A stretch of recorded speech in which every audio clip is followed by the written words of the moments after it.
Hello again.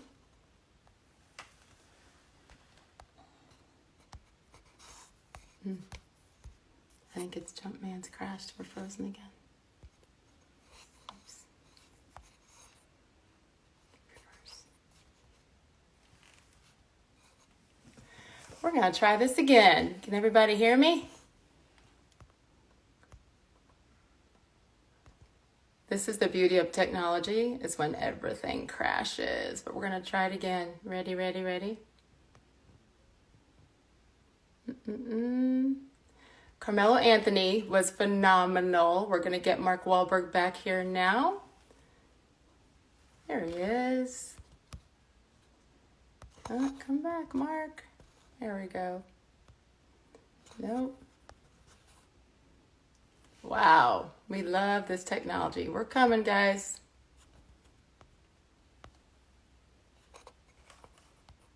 All right.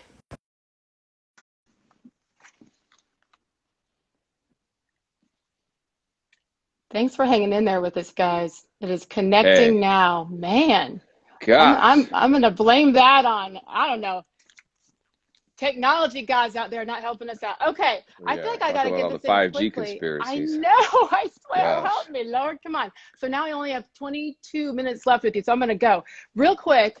I need people to remember, I mean, all the things that you've done, your resume, which if you try to type it out, forget it. It's incredible, but my favorite thing about you is just your passion for sports, and you've never once hidden that, even if I don't always like who your allegiances are with. I've chosen to put that aside and compartmentalize that with you. Obviously being from Boston, so I can't wait to get your reaction to a couple of those things, the video last night. But see, I don't know if Melo would understand this as well as you and I, but how about some of the video from the 1990s, like Oprah, Arsenio Hall, all of that stuff that I was on the Arsenio Hall show. I was on Oprah's show. I performed as a rapper. Yeah, me, TLC, Criss. Was Jermaine Dupri, because I was a big shoe guy then. I was actually an Adidas guy. My friend was one of the head designers for Adidas, so I had the sample size. So I had sneakers that nobody had. I remember Jermaine Dupri trying to get me to give him a pair of my Conchords, and it was MJ who took me away from Adidas.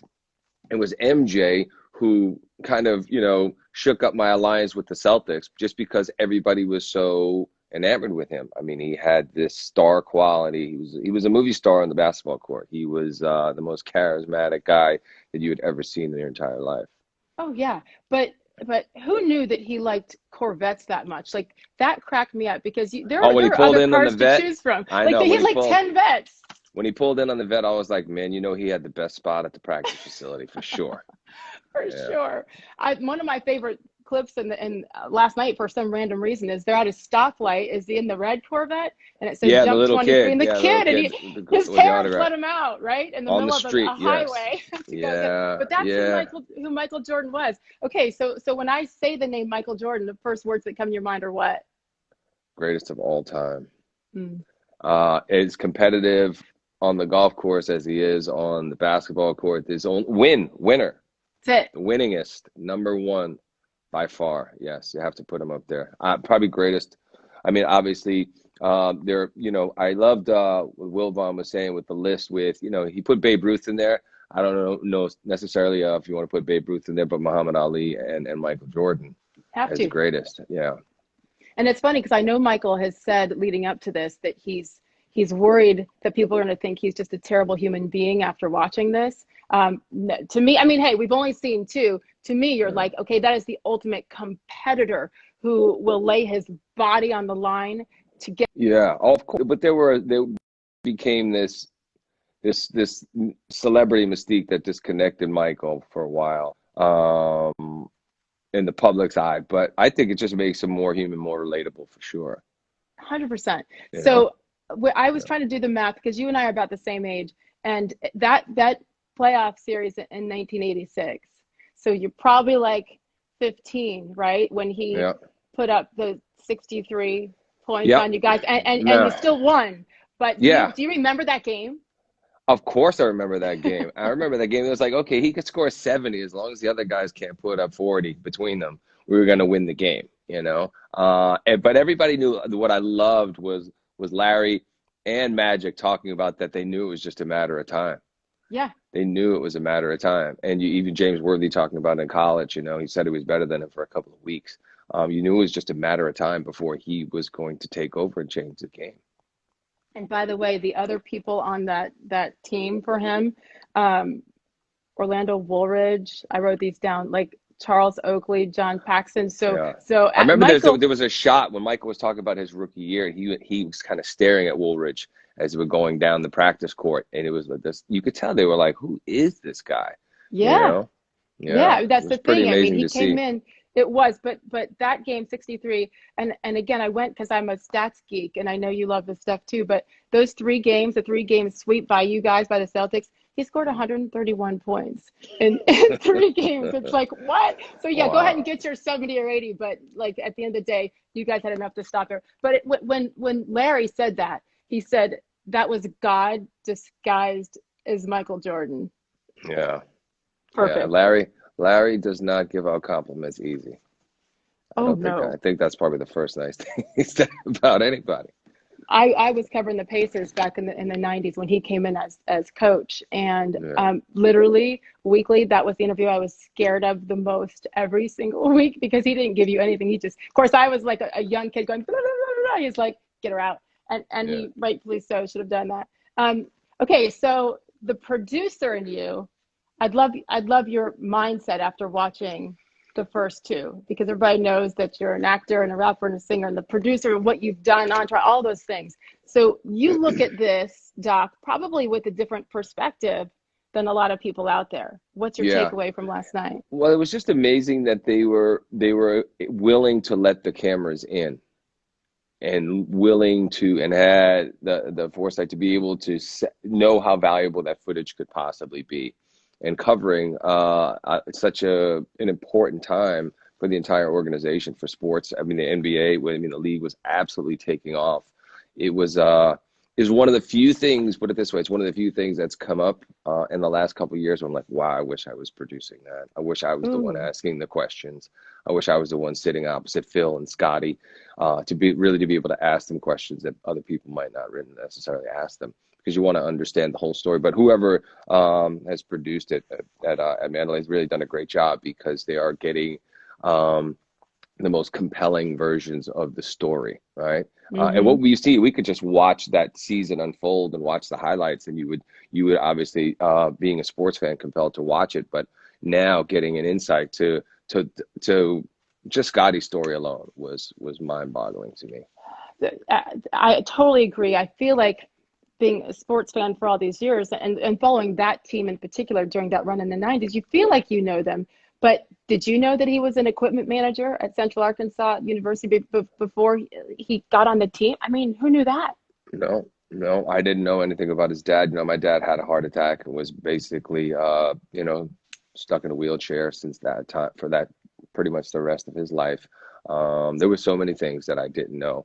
Him not even making the team, and then getting a scholarship, and 6'1" and going to 6'5" to 6'7". I mean, yeah, like overnight. Yeah. What's your take, a fan side of you, on what Melo and I were talking about this with Pippen and the contract issue? Because I appreciated what Reinsdorf said. He's like, listen, he even advised him not to sign it, and then he signs it anyway for his own personal reasons. He's like, but listen, this is a business. Don't come back to me in a couple of years and want a new contract, which I understand that side too. What's your take? Yeah, I think you could understand Scotty saying, he had to make sure that he was taking care of his family. He didn't want to get hurt. And if he got hurt, but I don't know who was negotiating that deal. I don't, if the owner was such a straight from the chute, straight from the hip guy, I don't think he offered him that deal.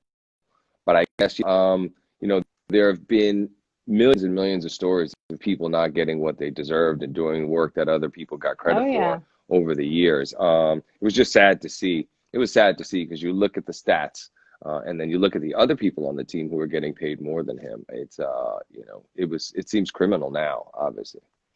Yeah, for sure. And it's funny because I saw something on Twitter last night when people were saying, okay, he was the second best player, not just the team, but in the NBA at that time when you look money wise. Yeah. But then you have to look at like who else was playing at that top level back then. And David Robinson was the highest paid player at like 5.7, not even $6 million a year. You got Steph now at 40. Michael was at 4 million, and Scotty was at like 8th behind Neek, Robert Parrish, and Kevin McHale were making a little bit more than him. So I feel like at the time they signed the contract, it was probably right on par.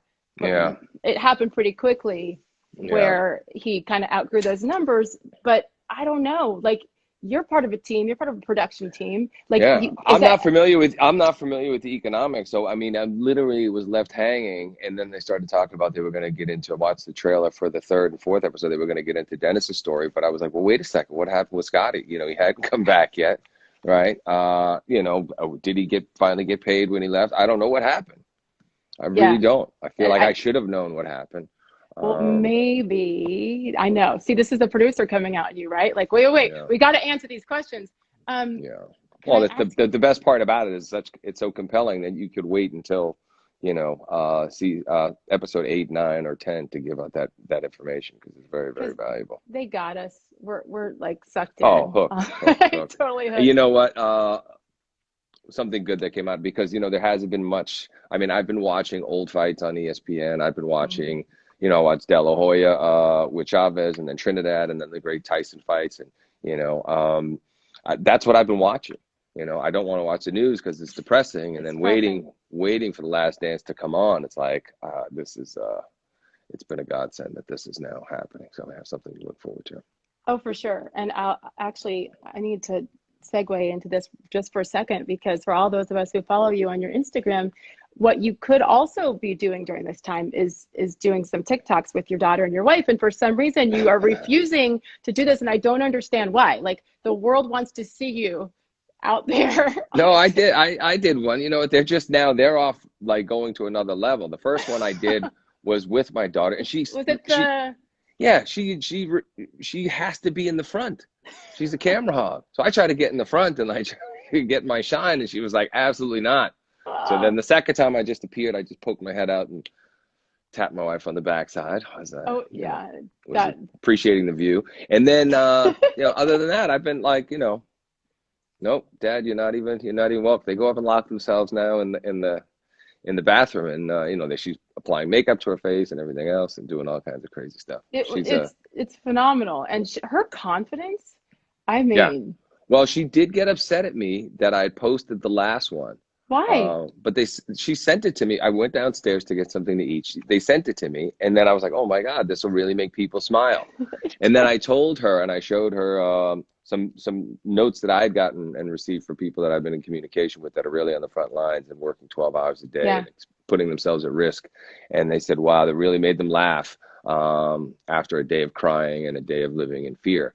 And so, then she was like, okay, Dad, but no more. So she'll make another one in the next day or two. Oh, she's upstairs right now, probably working. Yeah, but she's on fire. She's got some serious star quality. I thank God she's an equestrian, so I'm not like too worried about her going into the acting thing, at least now. I think that may be something that she gravitates toward later on. And of course, if she does, I'll be there to support her.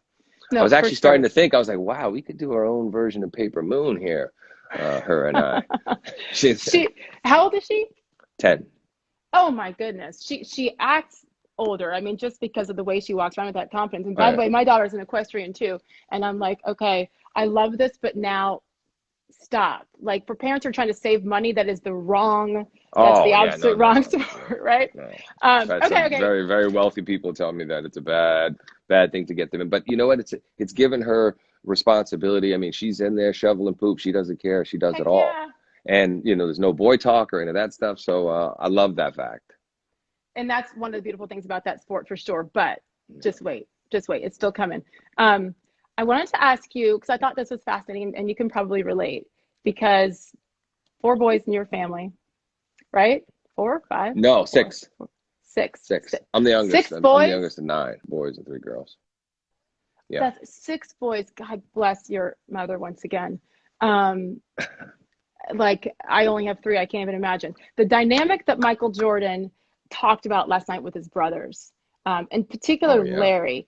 That to me was fascinating, and and then with his father, right? And so he acknowledged that he was kind of clamoring for attention, and especially because his father gave it more to Larry than to him. I don't know what it was like in your household. I mean, some of us know some things, right? But when you're clamoring for attention, when you're looking for that approval, like did you identify with anything that he was saying last night? Oh, 100%, especially his competitiveness and where it came from. I remember to this day scoring a goal on my brother. We're playing street hockey, and I was always working twice as hard as everybody else because I was the youngest. They would say I would be spoiled, but I was just talking to my kids about the first time I got something brand new. I got a bike when I was like 8 years old. It was the first thing I had new. Everything was hand-me-downs. If I scored on my brother, I remember getting hit in the back of the head with a hockey because I was starting to get good. I used to play baseball with all the older kids. So they would call me Fred Lynn because I would run down any fly ball in the outfield, left field or right field. And I'd be out there playing all day and all night. And he really, that really touched me. But the great thing was I also had a special bond with my dad because I was the youngest. So when everybody else was at school, I was still at home. My dad and I would go to the movie theater a lot, or we'd sit out in the yard after, and he'd have his can of Schlitz, and he wouldn't flick the cigarette ashes onto the ground in the backyard because it was the only house he had ever owned. So he would cuff his Levi's and flick them in his cuff and his pants.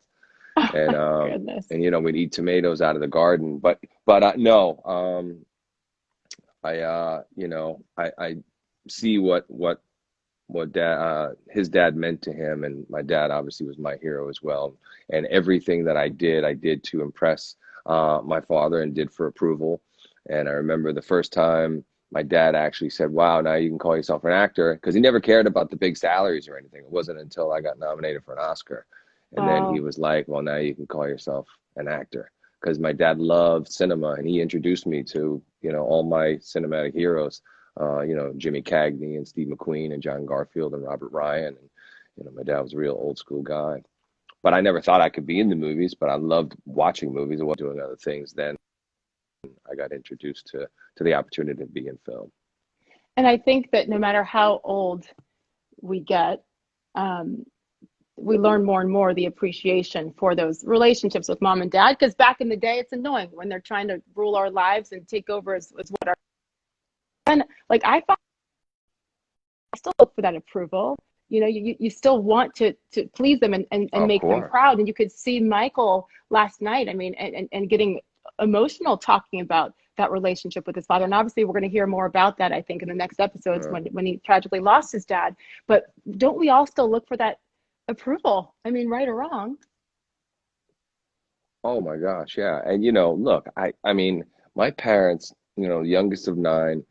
My dad basically bought the one house that we lived in, and it was all of us plus our grandma with, winning, a number with the bookie, like winning $1,200. I mean, to see Mike's dad working at GE and his mom working at the bank and doing everything that they could to give their kids the best opportunity to be successful, it really touched me. I made a movie in Wilmington, North Carolina, my 3rd or 4th movie. So I've been to Wilmington, very, very small town. Yeah. And realize that, wow, I didn't even connect the dots when I was there, that's where Michael was from. And we used to go to this little restaurant in the middle of the island. Had to have been there since he was a kid. Forever. Been there forever, yeah. Just thinking about all the sacrifice that my mom and my dad made to provide for us and put food on the table, Yep. And then to be able to give that back must feel kind of amazing. Yeah. Let me get a couple questions from Instagram. This is from Maria. Sure. Maria C on IG Live. She says, what's your favorite moment with MJ that you're going to tell your grandkids someday? Having lunch with MJ and my son Michael, who's an athlete, just kind of sitting there talking to him, asking questions, and being. How old was your son? Being a dad himself, probably 10 at the time. Wow. And very, very talkative, and just thought it was normal. Thought it was no big deal that him and Michael were having lunch in Beverly Hills. And then, of course, my own personal things on the golf course. Knowing that no matter what, he was Like, as I was like trying to pretend like, it's not a big deal. We're not playing each other. We're just playing Right. the course, and let's have fun. And then of course it just turns into something else. So that's where I need the footage. Like, yeah, that's probably stuff that could never ever be released, what is actually said and done on the golf course. Okay, how about this one? Matt H, this one's from Twitter. Your favorite Jordans. And by the way, you're one of the few, like the only that like you got your own shoe, but it wasn't for all of us to buy, right? To be my That's favorite. the yes. one. Oh my God. No. Yeah, this is the one here. That is sick. This is the one. And you know what's funny? People think I have all these pairs. I only have 2 pairs left. I mean, everybody hit me for them. Yeah, how many did you give out? Everybody hit me for them. We had 23 made. And you have 2 left. Yes, but there may be something else in the pipeline. Oh, that's a tease for us. Yeah. So when? See, I'm not gonna let you go. That's always the question. When and how long? Yes. But and it may be something that we may be able to make available to the public. So it's gonna be cool. Okay, so you're saying maybe, but if you're saying it, then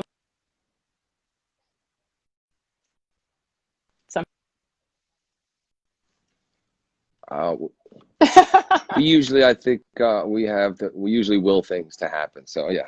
Okay, where there's a will, there's a way. Okay, real quick. I need an hour with you too. So we're gonna go in Melo's closet and I don't know, take us out in the back basketball court there later next time we talk to you. But the fan of you, the producer and you, separate it. You tell me what's the storyline you're most looking forward to in these next couple episodes? Well, it's funny because we all think we know and understand Dennis's story because he was so out there. But why the organization took him in? Obviously, you know, he was a machine. You know, on the boards, it was just unbelievable. So all of it. I mean, obviously, I wanna hear the rest of Scotty's story. I want to hear why. It's all of it. It's incredible. It's not a specific thing that I could point out. I think got me so hooked. Of course, this was my childhood. This was my teenage years. This was like I was up and watching. You watched every single game. Yeah. You watch every single game. You know, you watched how. My God, I mean, throughout Michael's career, he spoiled everybody else's chances of getting a ring. You know, ruined it. Whether it be Charles, the Knicks. I mean, my gosh, you think about the people. It just wasn't going to happen. I lived in Indiana during the 90s, and Reggie. I mean, we had some teams, you know. Man, but those battles with the Pacers and the Knicks were phenomenal. Completely. I mean, I got like emotional watching some of those last night. And then you see, of course, all the old school guys, and in my case, the Rick Smiths, and it's like, oh my goodness, this is like, there's just so much, and it's all about timing in sports with so many things that you can't control. And for Reggie Miller, again, selfishly here, you know, one of the one things that I was really upset about, I started yelling at the TV yesterday. And because they were just talking about the importance of other teams in Chicago before Michael came, and they had a clip of Carlton Fisk in a white uniform and not a Red Sox uniform, and I just thought that they could not do that. I'm very uncomfortable with that. I was yelling, and my guy who works with me is sitting there on the couch watching. He's like, "Who's Carlton Fisk?" He has no idea. He's 33 years old. I'm like, he's a Red Sox, okay? He's not a Chicago White Sox. Damn it, he's a Red Sox. This is a problem. Yes, I mean, See, not if Carlton you had Fisk. been in control of this production, there's no way that would have happened. No, there are many other great White Sox that we could have showed instead of Carlton Fisk. That was an inside jab, sure.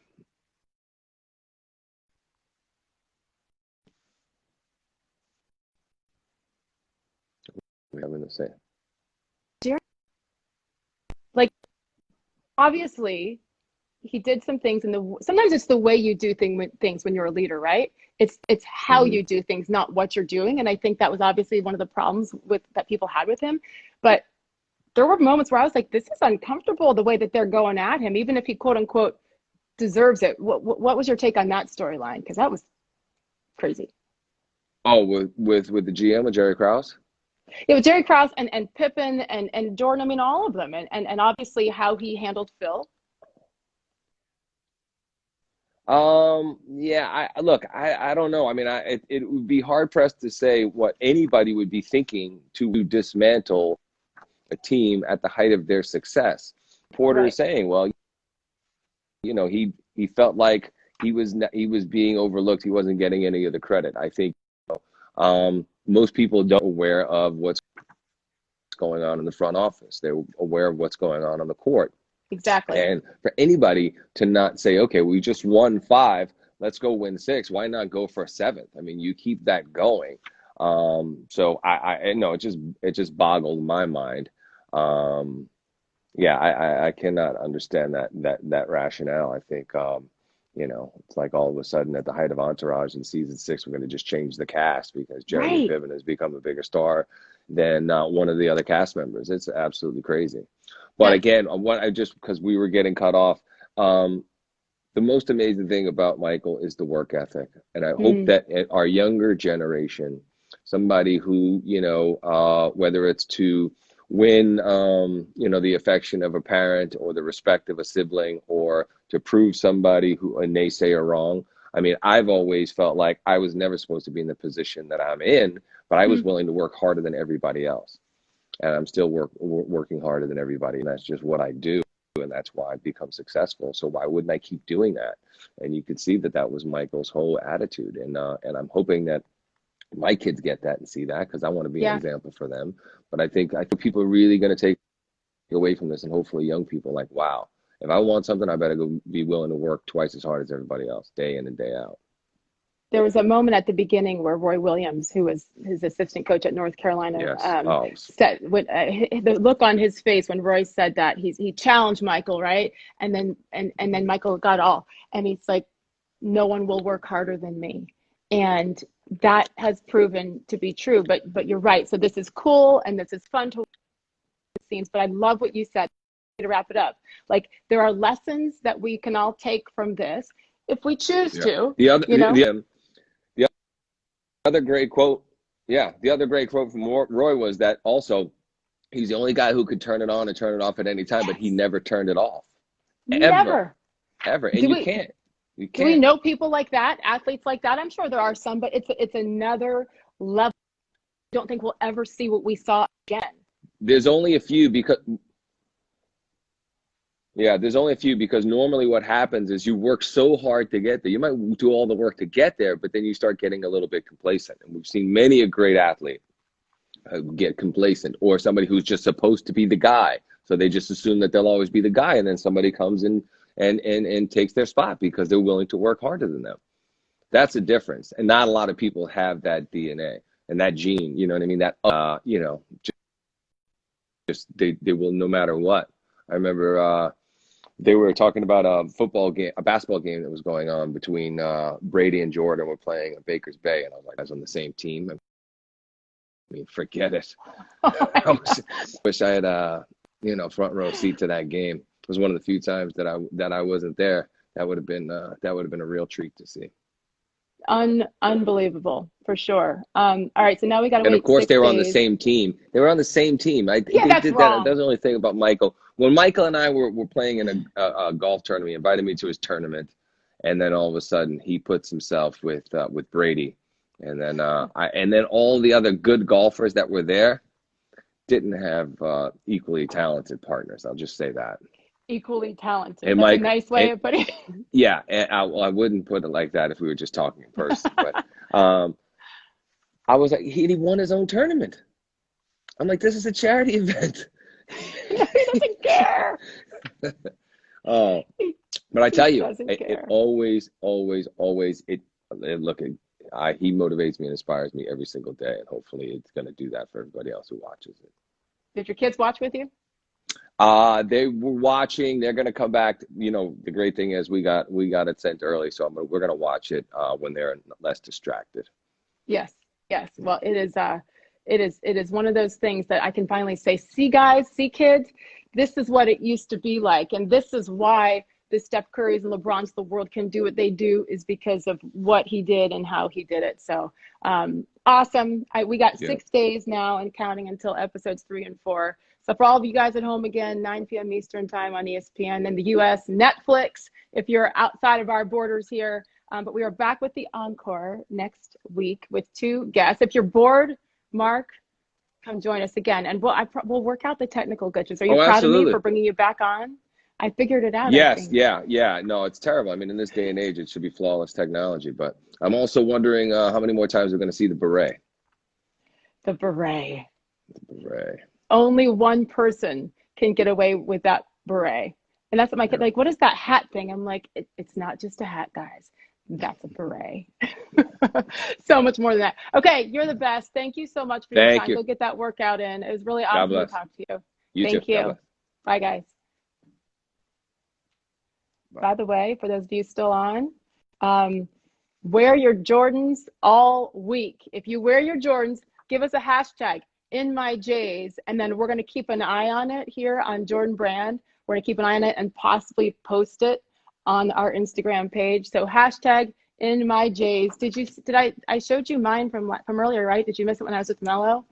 There you go. Look at that. These are the Jordan 1 lows, and they are kind of amazing. I have to go on air today on SportsCenter 6 o'clock Eastern time. I'm going to look professional in a dress, but these are the shoes that I will be wearing, just FYI. So thanks to everybody. Next Sunday, 9 o'clock Eastern time, once again on ESPN for episodes 3 and 4, Netflix if you're outside the U.S. And we are back with the encore with 2 more surprise guests next week. I love you. Thank you. Have a blessed day.